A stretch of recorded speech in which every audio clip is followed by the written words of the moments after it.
திமுக மற்றும் கூட்டணி கட்சி வேட்பாளர்களை ஆதரித்து முதலமைச்சர் ஸ்டாலின் இன்று திருவாரூரில் பிரச்சாரத்தை துவங்குகிறார்.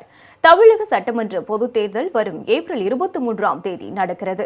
இதனையொட்டி காங்கிரஸ், பாஜக தவிர மற்ற கட்சிகளில் வேட்பாளர்கள் அறிவிக்கப்பட்டுவிட்டனர்.